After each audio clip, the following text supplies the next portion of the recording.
मजनू का टीला में मिली चीनी जासूस। पीएमओ पर जासूसी करने आई चीनी लड़की। चाइना में बैठे अफसर भारत पर रख रहे हैं निगरानी।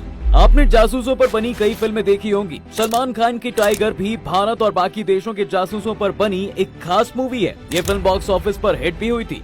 लेकिन क्या आपने कभी ऐसी रियल स्टोरी को सुना है? ऐसी स्टोरी जो इंडिया के जासूस की नहीं बल्कि इंडिया पर जासूसी करने वाली की हो? अगर नहीं तो अपनी कुर्सी की पेटी बांध लें, क्योंकि आज हम आपके लिए एक खास स्टोरी लेकर आए हैं। दोस्तों, दिल्ली में एक बेहद खास जगह है मजनू का टीला नाम से। ये है तो इंडिया में, लेकिन यहाँ जाकर आपको विदेशी जैसी फीलिंग आने वाली है। ये जगह कोरियन फूड के लिए जानी जाती है। दूर दूर से यहाँ पर लोग घूमने आते हैं। इस जगह पर आपको कुछ बुद्धिस्ट, शरणार्थी या मंक्स भी मिल जाएंगे। लेकिन क्या आप अंदाजा लगा सकते हैं, दूर से सुंदर लगने वाली इस जगह पर कोई जासूस भी हो सकता है? जी हाँ, अपने दिमाग के घोड़ों को आप सही दिशा में दौड़ा रहे हैं। यहाँ पर एक बुद्धिस्ट शरणार्थी महिला को कुछ साल पहले चीनी जासूस बताया गया था। इस चीनी जासूस ने अपने नापाक इरादों को पूरा करने के लिए पहले नेपाल के आदमी से शादी की और अपना नाम डोलमा लामा रख लिया। झूठे नाम और आइडेंटिटी के साथ वो इंडिया आ गई और इस भीड़ भाड़ वाले एरिया में रहने लगी। यहाँ आकर ये मंक बनने का ढोंग करने लगी। इस बीच इन्होंने कई लोगों से मिलकर पीएमओ से जुड़ी डिटेल्स निकलवाई। पुलिस ने जब जासूस से बात की तो उसने इस बात से साफ इनकार कर दिया।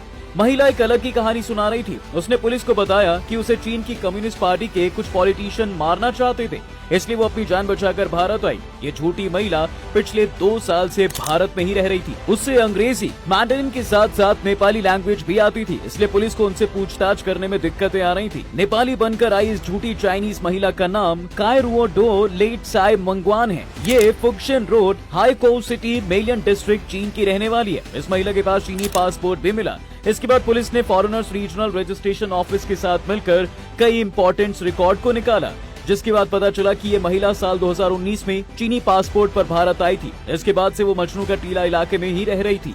बाद में जब उससे स्ट्रिक्टली पूछा गया तो उसने कई अलग अलग राज खोले। बोली केवल पीएमओ ही नहीं बल्कि भारत के कई अलग अलग गवर्नमेंट ऑफिस की डिटेल इस जासूस से चाइना ने मांगी थी। इस जासूस के साथ एक जर्नलिस्ट को भी पकड़ा गया था। साथ में जिन लोगों से ये मिली थी उनसे भी पूछताछ पुलिस ने शुरू कर दी थी। ये कहानी वाकई में चाइना के कच्चे चिट्ठे उजागर कर रही थी। ये सारी डिटेल चीन के कम्युनिस्ट पार्टी के एक नेता और उनकी पत्नी को देती थी। चीन की कम्युनिस्ट पार्टी कई सालों से चीन में हुकूमत चला रही है। यहाँ लोग गवर्नमेंट के अंदर ही नहीं कम्युनिस्ट पार्टी के अंदर काम करते हैं, इसलिए जब से ये पार्टी आई है कई बड़े देशों में चीन जासूस पकड़े जाने लगे हैं। इस बात का खुलासा अमेरिका की एजेंसियों के जरिए किया जा रहा है। ये पहली बार नहीं था जब चाइना ने इस तरह की हरकत को अंजाम दिया।